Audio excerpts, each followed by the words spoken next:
Melati Tanpa Wangi karya Puspa Marhib. Jika saja tak kaya, apakah masih ada wanita yang sudi mendekatiku? Puluhan perempuan telah kukencani, tetapi mereka hanya memandang hartaku. Tak satu pun yang benar-benar tulus mencintaiku. Perhatian dan senyuman manja yang merekah di bibir-bibir berpoles lipstik merah menyala, semuanya itu palsu.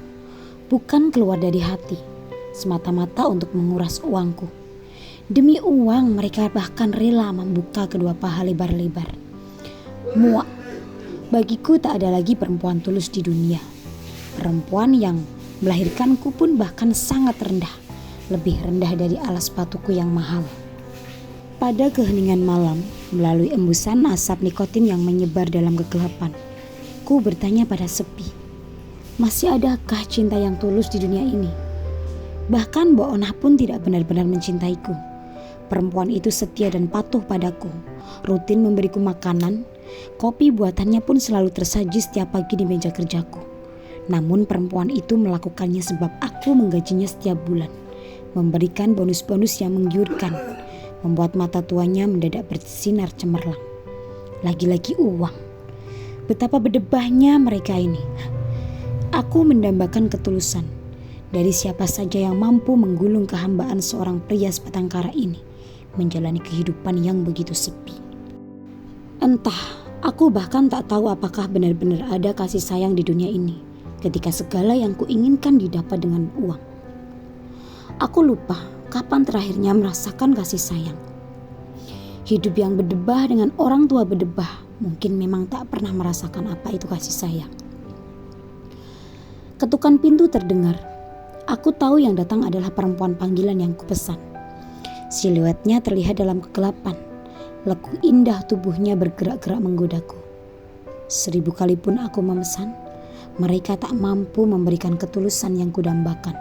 Bagiku mereka tak lebih sekedar pemuas. Kedudukannya sama dengan alas sepatuku. Rendah. Tak ada yang berharga. Termasuk hidupku sendiri. Tak ada yang patut diperjuangkan, sebab memang tak ada yang pantas untuk diperjuangkan. Kehidupan yang berkelimang kemewahan seperti ini pun aku mulai bosan, sebab banyak kemunafikan di sekitar. Aku tahu betapa jahatnya orang-orang menggunjingku di belakang, mengata-ngatai kebejatanku dengan penuh kebencian.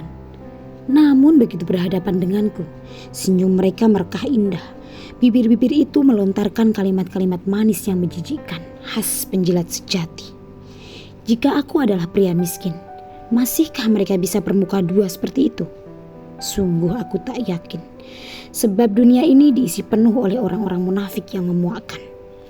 Namun segalanya berubah. Dalam sebuah pertemuan yang tak disengaja, ketidakpercayaanku akan ketulusan dan kasih sayang mendadak tergoyahkan. Bukan tanpa sengaja aku turun ke jalanan, menjalani kehidupan sebagai rakyat miskin yang penuh kesusahan. Sebab kehidupanku terasa menjenuhkan. Menaiki bus, aku berdesakan dengan para penumpang, membiarkan aroma-aroma tak sedap menyerbu hidungku. Ikan pindang, bau keringat yang menyengat, bau kentut hingga bau mulut semuanya bercampur menjadi satu.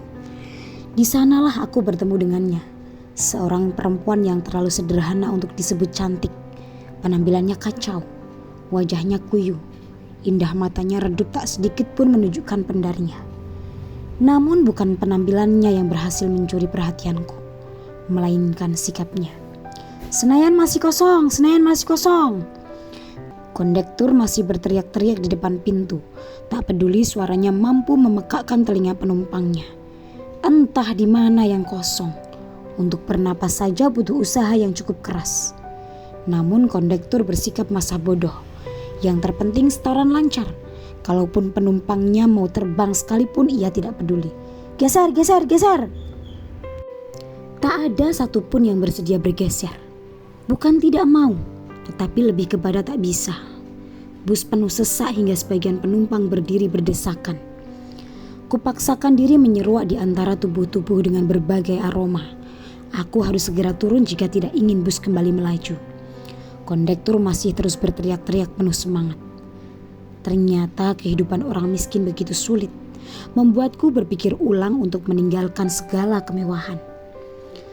Berhasil tiba di depan pintu, bus mendadak menderu siap melaju kembali. Buru-buru ku bawa kaki melompat. Lompatan tanpa persiapan membuatku jatuh terjungkal di atas tanah. Kurasakan kakiku luar biasa nyeri, seolah ada tulang yang patah. Dan rupanya bukan hanya aku yang bersusah payah untuk turun. Seorang perempuan menyusul melompat tepat di sisiku jatuh. Ketergasaannya membuat sebuah map dalam dekapannya lepas. Berkas-berkas di dalamnya berterbangan di udara sebelum kemudian berceceran di atas tanah. Sebagian diinjak-injak oleh para pejalan kaki. Kupikir ia akan mengejar berkas-berkasnya, lantas memunguti dan mengumpulkannya kembali. Namun perkiraanku ternyata meleset jauh. Perempuan itu justru menghampiriku, menatap dengan mitra dilumuri kecemasan. "Bapak tidak apa-apa?" Oh, rasa-rasanya ada yang membelai telingaku. Kidung terindah sekalipun tak ada yang mampu menandingi kemerduannya. Suaranya begitu lembut menggetarkan, memenuhi sanubariku dengan kehangatan yang tak pernah kurasakan. Apakah ia melihat wajahku yang tersembunyi sebagian di balik topi hoodie? Kuasumsikan tidak. Jika iya, aku yakin ia akan menjerit histeris dan berlari ketakutan. Tak mampu mengeluarkan sepatah kata pun, aku hanya menggeleng sebagai jawab pertanyaan kecemasannya. Perempuan itu membantuku berdiri, membimbing lembut seolah aku adalah pria renta yang baru saja jatuh. Berpikir kemungkinan tulang-tulangku rontok sangat besar jika ia tak hati-hati. Belum sempat kuucapkan terima kasih, ia berbalik sembari memekik, sadar telah kehilangan map berisi berkas-berkasnya. "Duduk sini dulu, Pak, aku cari map dulu," katanya, membantuku duduk di pinggiran trotoar. Segera ia melesat, berlari ke sana kemari berusaha mencari mapnya. Perempuan itu lebih memilih menolong orang lain dan kehilangan berkas-berkasnya. Sulit mencari pemandangan seperti itu dalam potret kehidupan di kota besar yang syarat akan individualis. Netraku mengikuti gerak-geriknya. Ekor kudanya yang melewati bahu bergerak ke sana kemari mengikuti gerak tubuhnya. Perempuan itu terlalu sederhana. Bahkan blus dan rok yang dikenakannya sudah pudar dimakan usia. Lusuh wajahnya tanpa riasan apapun.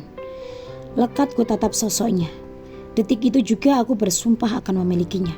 Tidak peduli siapa ia, aku bersumpah akan mendapatkannya. Apapun dan bagaimanapun caranya, ia harus menjadi milikku. Kisah ini sudah tamat di aplikasi KBM App. Teman-teman bisa baca di sana ya, dengan judul Melati Tanpa Wangi atau Kesetiaan Seorang Istri, karya Puspa Marhib. Tersedia juga versi cetaknya, sudah terbit. Info pemesanan melalui nomor yang ada di bio ya. Terima kasih. Sampai jumpa.